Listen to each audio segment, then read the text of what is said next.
नमस्कार किसान भाइयों, स्वागत है हमारे YouTube चैनल देहाती किसान साथी में। किसान भाइयों, आज की इस वीडियो में आपसे बात करेंगे मेंथा में जो खरपतवार हैं कैसे नियंत्रण करें। बहुत ही आसान तरीका बताएंगे। जैसा कि किसान भाई इस समय मेंथा की रोपाई भी कर रहे हैं। बहुत से किसान भाई लगभग मेंथा की रोपाई पूरी हो चुकी है। जिन क्षेत्रों में पूरी हो चुकी है वहाँ पर देखते होंगे लगभग 7 से 8 दिन में छोटे छोटे खरपतवार उगना शुरू हो जाते हैं। चाहे वो दूब हो, चाहे वो जंगली दूब हो, चाहे वो पतरचट्टा हो जिसे मोथा बोलते हैं, चाहे वो ढेड़री हो, चाहे वो जंगली घास हो, कोई भी चौड़ी पत्ती और संकरी पत्ती खरपतवार क्यों ना हो, बहुत प्रकार के खरपतवार उगना चालू हो जाते हैं। हमारे किसान भाई कमेंट कर रहे थे, सर ये बताइए मेंथा में खरपतवार को कैसे नियंत्रण करें। इससे कुछ ऐसे खरपतवार बहुत ज़िद्दी होते हैं जो खरपतवार बहुत आसानी के साथ नहीं जाते हैं, वो हम कैसे कंट्रोल कर सकते हैं। अगर वहाँ पर निराई गुड़ाई कराते हैं तो लेबर खर्च भी ज़्यादा होता है, समय भी ज़्यादा लगता है। तो बहुत आसान तरीका बताएंगे, पूरे खरपतवार एकदम से नष्ट हो जाएंगे। लेकिन आपको ध्यान देना है, जो मैं बताऊँगा उसी हिसाब से आप ये काम कर लेंगे तो निश्चित तौर पर आपके जो पेपरमेंट यानी मेंथा में जो खरपतवार उगे हुए हैं वो सारे नष्ट हो जाएंगे। आपकी मेंथा अच्छी प्रकार से वहाँ पर ग्रोथ करेगी, अच्छी प्रकार से विकास करेगी और लास्ट में अच्छा सा वहाँ पर तेल का एवरेज भी निकलेगा। तो सबसे पहले किसान भाइयों बात करेंगे, जो मेंथा घास होती है, मेंथा में यानी जो घास होती है, अगर समय पर नियंत्रण नहीं करते हैं तो मेंथा नीचे रह जाती है और घास ऊपर निकल जाती है। देखते होंगे बहुत प्रकार के जंगली दूब है, दूब बहुत तेज़ी के साथ फैलती है। जो हमारा जंगली धान है, कुछ धान हमारे जो किसान लगाते हैं वो भी धान उगाता है, और मोथा पतरचट्टा है। ये जो खरपतवार हो जाते हैं बहुत प्रकार के ज़िद्दी खरपतवार होते हैं। और भंगरा है और भूमि आंवला वाला, एक आंवला देखते होंगे जैसे आंवले की पत्ती होती है, वो भी खेत में आंवला जैसे भूमि आंवला कहते हैं, वो बहुत खरपतवार उगाते हैं। ऐसे मैंने किसान के खेत में देखे हैं कि भूमि आंवला से बहुत परेशान है, मोथा से बहुत परेशान है, और पतरचट्टा जिसे बहुत गदा पुरैना नाम से भी जानते हैं, ये खरपतवार किसान भाइयों अगर हो जाता है तो वहाँ पर अच्छी प्रकार से अगर नियंत्रण नहीं करते हैं तो मेंथा नीचे रह जाती है और जो खरपतवार ऊंचे निकल जाते हैं, पैदावार अच्छी नहीं ले पाते हैं। तो सबसे पहले किसान भाइयों बात करेंगे, आपको जो मार्केट से प्रोडक्ट लेके आना है यानी दवाई लेकर आना है। सबसे पहले किसान भाइयों आप लेंगे बेसेफ कंपनी का जो बासाग्रान आता है।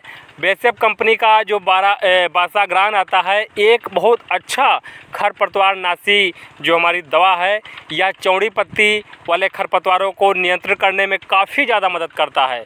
बहुत अच्छी प्रकार से आप इसका इस्तेमाल करते हैं, धान में भी कर सकते हैं, मक्का में भी कर सकते हैं, और मूंगफली है, मटर है, आलू है। लेकिन यहाँ पर मेंथा की खेती की है तो मेंथा की फसल में भी आप आसानी के साथ कर सकते हैं।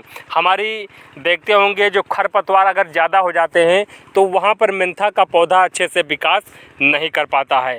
तो इसको आपको यहाँ पर लेना है 1 एकड़ के लिए। एक हमारा जो पैकेट डिब्बा आता है वो 800 ml का आता है, तो इसको आप ले लेना है। और दूसरा प्रोडक्ट किसान भाइयों लेना है आपको यहाँ पर अदामा कंपनी का एजिल लेना है। अदामा कंपनी का एजिल एक भी जो हमारा खरपतवार नाशक सकरी पत्ती और चौड़ी पत्ती खरपतवारों को अच्छे से काम करता है।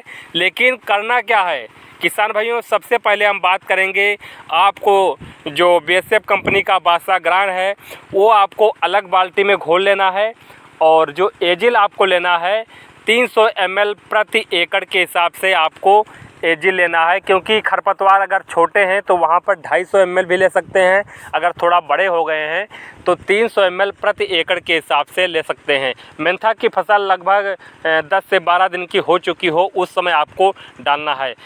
ना कि वहाँ पर जो खरपतवार हमारा बहुत ज़्यादा हो चुके हैं, 6 से 7 पत्ती 8 पत्ती के हो चुके हैं, तो अच्छे से काम नहीं कर पाएगा। मेंथा के फतर में जो खरपतवार छोटे हैं तभी आपको इस्तेमाल करना है।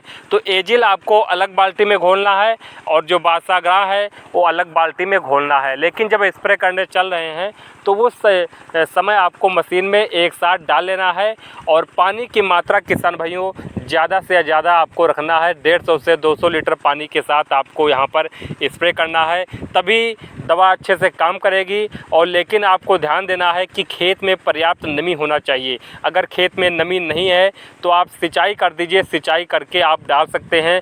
चाहे तो आप एक दिन पहले डाल सकते हैं, दूसरे दिन आपको पानी लगा देना है। शाम के समय आपको दवा नहीं डालना है, लगभग सुबह 9 या 10 बजे के बाद ही डालना है। जब खेत हमारा सूखा हो जाए, ओस ना पड़ी हो और ओस हमारी साफ़ हो जाए, तभी आपको लगभग धूप 4 से 5 घंटे आसानी के साथ लग जाए, तभी आपको इस्तेमाल करना है। 100% मैं गारंटी लेता हूं कि जो भी खरपतवार यहाँ पर आपके खेत में हैं वो सारे नष्ट हो जाएंगे। लेकिन आपको जो मैंने तरीका बताया है उसको ध्यान देना है कि अलग अलग बाल्टी में घोल तैयार करना है और मात्रा आपको जिस हिसाब से मैंने बताया है उसी हिसाब से आपको मात्रा लेना है। बासाग्राम जो आपको लेना है 800 ml प्रति एकड़ के हिसाब से लेना है। एजिल आपको 250 से 300 ml प्रति एकड़ के हिसाब से ले सकते हैं। लेकिन खरपतवार अगर छोटा है तब सारे खरपतवार एकदम से नष्ट हो जाएंगे। मेंथा आसानी के साथ आपकी ग्रोथ करेगी।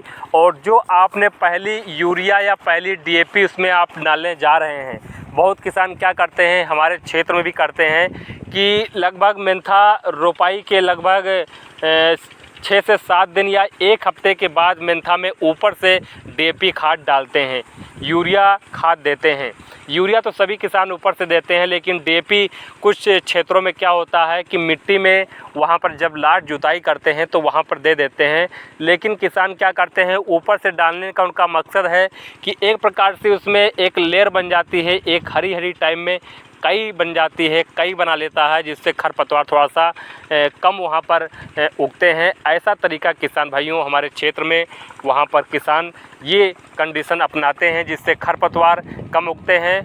और लेकिन जो DAP किसान भाई वैज्ञानिक तरीका है वो मिट्टी में मिलाना ही चाहिए।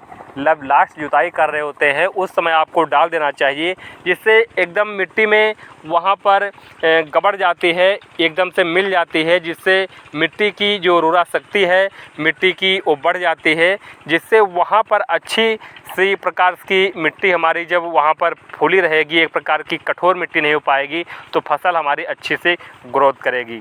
तो ये जानकारी किसान भाई पसंद आई हो तो प्लीज़ वीडियो को लाइक कर देना। अगर चैनल पर नए हैं तो प्लीज़ यार वीडियो को लाइक कीजिए, चैनल को सब्सक्राइब कीजिए, बेल आइकन दबाकर ऑल कर लीजिए, जिससे आने वाली हर वीडियो का नोटिफिकेशन आपको मिल जाएगा। आज बहुत दिन के बाद समय मिला है वीडियो बनाने का और आपको लगातार मेंथा संबंधित इस समय फसल चल रही है तो समय समय पर आपको जानकारी दी जाएगी। मेंथा में पहले यूरिया कब डालना है, दूसरी यूरिया कब डालना है और यूरिया के साथ आपको क्या क्या मिलाकर डालना है, जिससे मेंथा की अच्छी फसल जो हमारी है अच्छी सी ग्रोथ करे। तो मिलेंगे अगली वीडियो में। नमस्कार।